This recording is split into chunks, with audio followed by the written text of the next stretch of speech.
मन्ना एक चमत्कारी भोजन है जिसे परमेश्वर ने इस्राएलियों को जंगल में उनकी 40 साल की यात्रा के दौरान प्रदान किया। बाइबल में इसका कई बार उल्लेख किया गया है, विशेष रूप से निर्गमन की पुस्तक में। बाइबल के अनुसार मन्ना एक सफेद परतदार पदार्थ था जिसका स्वाद शहद से बने पुए जैसा होता था। वह विश्राम दिन को छोड़ और हर दिन इस्राएलियों को दिया जाता था और सारी जाति के खाने के लिए पर्याप्त था।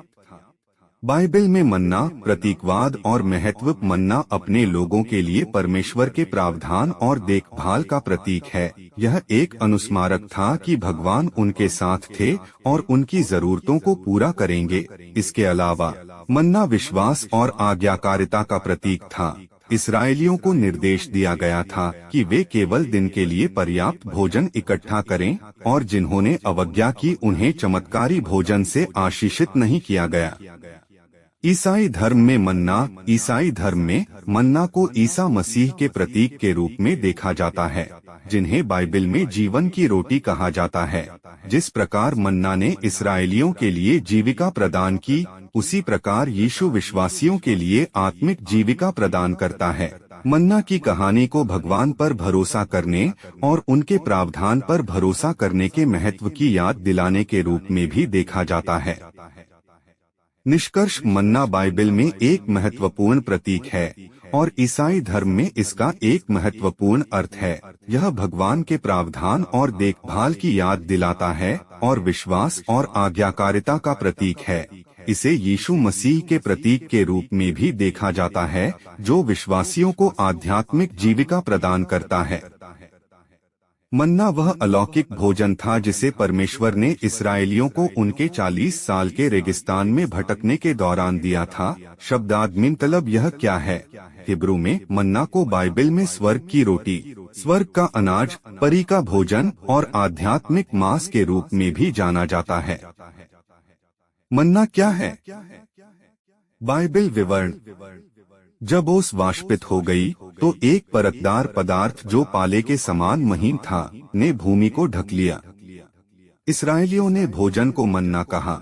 वह धनिये के समान श्वेत था और उसका स्वाद शहद के पुत्तों के समान था। मन्ना छोटे धनिया के बीज जैसा दिखता था और यह गमराल की तरह हल्का पीला था। मन्ना का इतिहास और उत्पत्ति। लंबे समय के बाद यहूदी लोग मिस्र से भाग नहीं गए थे और लाल सागर को पार किया। वे अपने साथ लाया हुआ भोजन समाप्त कर चुके थे। वे कुड़कुड़ाने लगे, उन स्वादिष्ट भोजनों को याद करते हुए जो उन्होंने गुलामों के रूप में खाए थे। भगवान ने बताया, मूसा वह लोगों के लिए स्वर्ग से रोटी बरसाएगा। उस शाम बटेर ने आकर डेरे को ढक लिया। लोगों ने पक्षियों को मार डाला और उनका मांस खा लिया। अगली सुबह जब ओस वाष्पित हो गई, एक सफेद पदार्थ ने जमीन को ढक लिया। बाइबल मन्ना को एक महीन परतदार पदार्थ के रूप में वर्णित करती है, धनिया की बीज की तरह सफेद और शहद से बने पुए की तरह स्वाद वाला। मूसा ने लोगों को निर्देश दिया कि वे प्रतिदिन प्रत्येक व्यक्ति के लिए एक उमेर या लगभग 2 क्वार्ट मूल्य इकट्ठा करें। जब कुछ लोगों ने अतिरिक्त बचत करने का प्रयास किया तो वह कीड़ा हो गया और खराब हो गया। मन्ना लगातार 6 दिनों तक दिखाई दिया। इब्रानियों को शुक्रवार को दूना भाग इकट्ठा करना था, क्योंकि वह अगले दिन सब्त के दिन प्रकट नहीं होता था। और फिर भी जो भाग उन्होंने विश्राम दिन के लिए बचाकर रखाया, वह नष्ट न हुआ। जब लोगों ने मन्ना बटोर लिया, तब उन्होंने उसे चक्की से पीसकर या ओखली से पीसकर आटा बनाया। तब उन्होंने मन्ना को हंडियों में उबाला और उसकी टिकिया बनाई। इन केक का स्वाद जैतून के तेल से पके हुए पेस्ट्री की तरह होता है। संशयवादियों ने मन्ना को एक प्राकृतिक पदार्थ के रूप में समझाने की कोशिश की है, जैसे कि कीड़ों द्वारा छोड़ी गई राल या इमली के पेड़ का उत्पाद। हालांकि इमली का पदार्थ जून और जुलाई में ही दिखाई देता है और रातों रात खराब नहीं होता है। परमेश्वर ने मूसा से मन्ना के एक जार को बचाने के लिए कहा, ताकि आने वाली पीढ़ियां देख सकें कि यहोवा ने रेगिस्तान में अपने लोगों के लिए कैसे प्रदान किया। एरोन एक मर्तबान में उमेर मन्ना भरकर उसमें रख 2 पवित्र प्रतिज्ञापत्र का संदूक की गोलियों के सामने 10 धर्मादेश एक्सोदेस कहते हैं कि यहूदियों ने 40 साल तक हर दिन मन्ना खाया। चमत्कारिक रूप से कब यहोशू और लोगों ने कनान के सिवाने पर आकर वहां की भोजन वस्तुएं खाई, वादा किया भूमि स्वर्गीय मन्ना अगले दिन रुक गया और फिर कभी नहीं देखा गया। बाइबल में रोटी, एक या दूसरे रूप में रोटी बाइबल में जीवन का आवर्ती प्रतीक है, क्योंकि यह प्राचीन काल का मुख्य भोजन था। पिसे हुए मन्ना को रोटी में सेंका जा सकता है। इसे स्वर्ग की रोटी भी कहा जाता था। 1000 से अधिक वर्षों के बाद यीशु मसीह में मन्ना के चमत्कार को दोहराया। 5000 को खाना खिलाना। उसका पीछा करने वाली भीड़ जंगल में थी और उसने कुछ रोटियां तब तक बढ़ाई जब तक कि सभी ने भरपेट नहीं खा लिया। कुछ विद्वानों का मानना है कि यीशु के वाक्यांश हमें इस दिन हमारी रोजी रोटी दो में भगवान की प्रार्थना मन्ना का एक संदर्भ है, जिसका अर्थ है कि हमें परमेश्वर पर भरोसा करना है कि वह हमारी भौतिक जरूरतों को एक दिन में पूरा करेगा, जैसा कि यहूदियों ने रेगिस्तान में किया था। मैं जीवित रोटी हूँ जो स्वर्ग से नीचे आई है। यदि कोई इस रोटी में से खाए तो वह सर्वदा जीवित रहेगा। यह रोटी मेरा मांस है जिसे मैं जगत के जीवन के बदले दूंगा।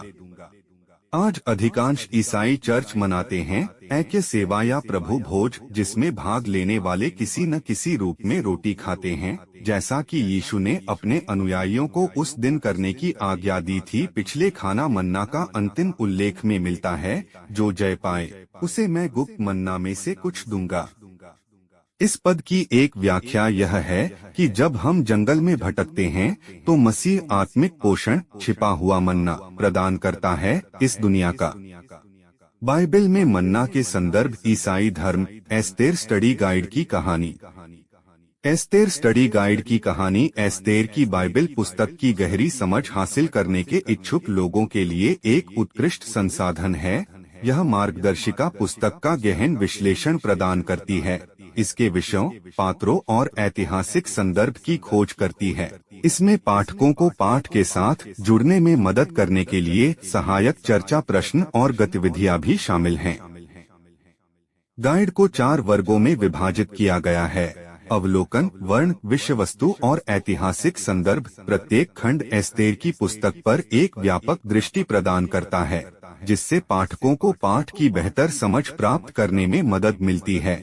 अवलोकन खंड पुस्तक का संक्षिप्त सारांश प्रदान करता है, जबकि वर्ण अनुभाग कहानी में प्रमुख पात्रों और उनकी भूमिकाओं की जांच करता है। थीम अनुभाग पुस्तक के प्रमुख विषयों की खोज करता है और ऐतिहासिक संदर्भ अनुभाग एस्तेर के समय में हुई ऐतिहासिक घटनाओं का अवलोकन प्रदान करता है। पाठकों को पाठ के साथ जुड़ने में मदद करने के लिए मार्गदर्शिका में सहायक चर्चा, प्रश्न और गतिविधियां भी शामिल हैं। इन गतिविधियों को पाठकों को पुस्तक के बारे में गंभीर रूप से सोचने और इसके विषयों और पात्रों की गहरी समझ हासिल करने में मदद करने के लिए डिजाइन किया गया है। कुल मिलाकर द एस्तेर स्टडी गाइड की कहानी एस्तेर की बाइबल पुस्तक की गहरी समझ हासिल करने के इच्छुक लोगों के लिए एक उत्कृष्ट संसाधन है। यह पुस्तक का गहन विश्लेषण प्रदान करता है, इसके विषयों, पात्रों और ऐतिहासिक संदर्भ की खोज करता है। इसमें पाठकों को पाठ के साथ जुड़ने में मदद करने के लिए सहायक चर्चा, प्रश्न और गतिविधियां भी शामिल हैं। एस्तेर की किताब बाइबल में महिलाओं के लिए नामित केवल 2 किताबों में से एक है। दूसरे है रूथ की किताब।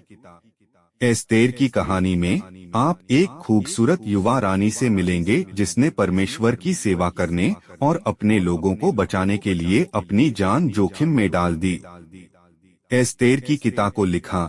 यह पुस्तक यहूदी लोगों के लिए उत्पत्ति को दर्ज करने के लिए लिखी गई थी। ढेरों का पर्व या पुरीम यह वार्षिक उत्सव याद करता है भगवान का उद्धार यहूदी लोगों की मिस्र में दास्तां से उनके छुटकारे के समान। प्रमुख पात्र एस्तेर, राजा क्षयर्ष, मोर्दकै, हामान। ऐतिहासिक महत्व एस्तेर की कहानी की उत्पत्ति होती है पुरीम का यहूदी त्योहार। नाम पुरीम या चिट्ठी शायद विडंबना के अर्थ में दी गई थी, क्योंकि यहूदियों के दुश्मन हामान ने चिट्ठी डालकर उन्हें पूरी तरह से नष्ट करने की साजिश रची थी। यहूदी लोगों को विनाश से बचाने के लिए रानी एस्तेर ने रानी के रूप में अपने पद का उपयोग किया। एस्तेर की बाइबिल की कहानी। बेबीलोन की बंधुआई के लगभग 100 साल बाद एस्तेर प्राचीन फारस में रहती थी। उसका हिब्रू नाम था हदासा, जिसका अर्थ है मर्टल। जब एस्तेर के माता पिता की मृत्यु हो गई, तो अनाथ बच्चे को उसके बड़े चचेरे भाई मोर्दकै ने गोद लिया और उसका पालन पोषण किया। एक दिन फारसी साम्राज्य के राजा जेरक्सस आई ने एक भव्य दावत का आयोजन किया। उत्सव के अंतिम दिन उसने अपनी रानी वश्ती को बुलाया, जो अपने मेहमानों के लिए अपनी सुंदरता दिखाने के लिए उत्सुक थी, लेकिन रानी ने जेरक्सेस के सामने पेश होने से इनकार कर दिया।